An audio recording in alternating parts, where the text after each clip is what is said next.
E D ഉദ്യോഗസ്ഥരെ ആക്രമിച്ച കേസിൽ 9ാം പ്രതിയുടെ ജാമ്യം റദ്ദാക്കണമെന്ന പോലീസിന്റെയും ഇ ഡിയുടെയും അപ്പീൽ ഇന്ന് ഹൈക്കോടതിയിൽ. പ്രോസിക്യൂട്ടറായിരുന്ന ഗീനാകുമാരി കേസിൽ എതിർകക്ഷിയാണ്. 12ാം പ്രതിയുടെ ജാമ്യാപേക്ഷയിൽ ഇന്ന് തിരുവനന്തപുരം സെഷൻസ് കോടതി വാദം കേൾക്കും. സർക്കാർ നിയമിച്ച സ്പെഷ്യൽ പ്രോസിക്യൂട്ടർ ഹാജരാകും. അഡ്വക്കേറ്റ് രാജേഷ് ചേരുകയാണ് വിവരങ്ങളുമായി. അഡ്വക്കേറ്റ് രാജേഷ്, രണ്ട് കോടതികളിൽ ഈ വിഷയം നേരത്തെ ഞാൻ സൂചിപ്പിച്ചതുപോലെ വരികയാണ്. ഹൈക്കോടതിയിലും മറ്റൊന്ന് തിരുവനന്തപുരം ജില്ലാ സെഷൻസ് കോടതിയിലും. എന്തായാലും പ്രതിക്ക് ജാമ്യം അനുവദിച്ചതിനെതിരെ സർക്കാർ സമർപ്പിക്കുന്ന അപ്പീലിൽ സ്വന്തം പ്രോസിക്യൂട്ടറെ എതിർകക്ഷിയാക്കാനുള്ള ആ നീക്കം ഒരുപക്ഷെ നിയമചരിത്രത്തിൽ തന്നെ അപൂർവമായ ഒരു നടപടി എന്നൊക്കെ ചൂണ്ടിക്കാണിക്കപ്പെടുന്നു. എന്തൊക്കെയാണ് വിവരങ്ങൾ? തീർച്ചയായും ഈ ഇ ഡി ഉദ്യോഗസ്ഥരെ ആക്രമിച്ച കേസ് വളരെ ഗുരുതരമായ ഒരു കുറ്റകൃത്യമായിട്ടാണ് സർക്കാരും ഇ ഡിയും കേന്ദ്ര സർക്കാരും എല്ലാം കാണുന്നത്. അത് ഒരുതരം ആസൂത്രിതമായ ആക്രമണമായിരുന്നു എന്ന ആരോപണമുണ്ട്. അതിൽ 10 പ്രതികളെ ഇപ്പോഴും കിട്ടിയിട്ടില്ല. ഗൂഢാലോചന നടത്തിയ ആൾക്കാരിലേക്ക് അന്വേഷണം വ്യാപിപ്പിക്കുകയാണ്. ഇതാണ് ഇ ഡി ഹൈക്കോടതിയിൽ മുന്നിൽ വെച്ച കാര്യം. അത് മാത്രമല്ല, ഈ അപ്പീൽ ഹൈക്കോടതിയിൽ ഇ ഡി പ്രധാനമായിട്ട് പറയുന്ന ഒരു കാര്യം, ഇത് ബംഗാൾ മോഡൽ, അങ്ങനെ ഒരു വാക്ക് അതിനകത്ത് ഉപയോഗിച്ചിട്ടുണ്ട്. മുമ്പ് ബംഗാളിലൊക്കെ ഇതുപോലെ ആൾക്കൂട്ട ആക്രമണം നടത്തി ഉദ്യോഗസ്ഥരെ ചേർക്കുന്ന ഒരു രീതി ഉണ്ടായിരുന്നു. കേരളത്തിൽ അങ്ങനെ ആദ്യമായിട്ടാണ് സംഭവിക്കുന്നത്. ഒരു അന്വേഷണ ഉദ്യോഗസ്ഥർ അവരുടെ ജോലിയുടെ ഭാഗമായിട്ട് ഒരു അന്വേഷണം നടത്താൻ വരുന്നു. അവരെ ആക്രമിച്ചവരുടെ കാറൊക്കെ തല്ലി ചേർത്ത് അങ്ങനെയുള്ള ഒരു ഇത് കേരളത്തിൽ വളരെ അപൂർവമായിട്ടുള്ള കാര്യമാണ്.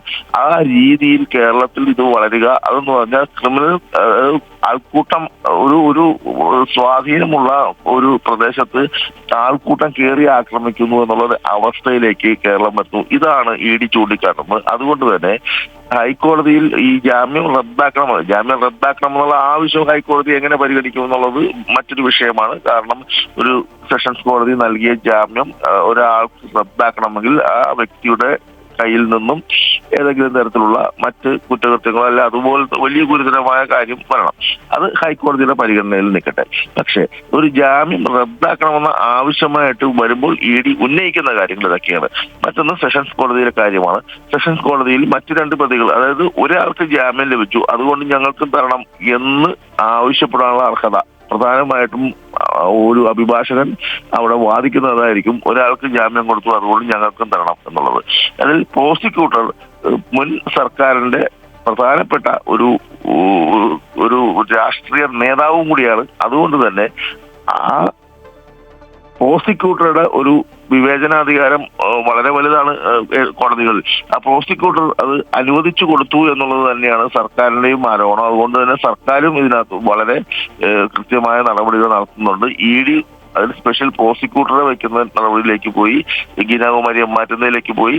കാരണം ഒരു പ്രോസിക്യൂട്ടർ ചെയ്യുമ്പോൾ അതിനകത്ത് രാഷ്ട്രീയം കാണുകയല്ല ചെയ്യേണ്ടത്. പ്രോസിക്യൂട്ടറുടെ വിവേചനാധികാരം വളരെ വലുതാണ്. പക്ഷേ പല പ്രോസിക്യൂട്ടർമാരും ആ വിവേചനാധികാരം കാണിക്കാതെ അതിനകത്ത് രാഷ്ട്രീയ അപ്പോയിന്റ്മെന്റ് ആയതുകൊണ്ട് തന്നെ രാഷ്ട്രീയം കലർത്തി കാണുന്നുണ്ട്.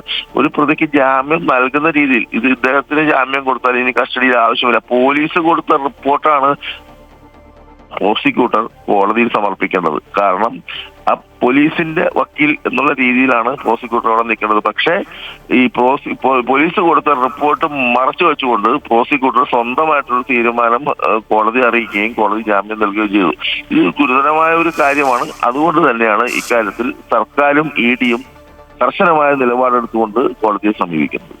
തീർച്ചയായും ഇ ഡി ഉദ്യോഗസ്ഥരെ ആക്രമിച്ച കേസിൽ 9ാം പ്രതിയുടെ ജാമ്യം റദ്ദാക്കണമെന്ന പോലീസിന്റെയും ഇ ഡിയുടെയും അപ്പീൽ ഇന്നിപ്പോൾ ഹൈക്കോടതിയിലാണ്. ഒപ്പം 12ാം പ്രതിയുടെ അടക്കം ജാമ്യാപേക്ഷയിൽ തിരുവനന്തപുരം സെഷൻസ് കോടതി ഇന്ന് വാദം കേൾക്കും.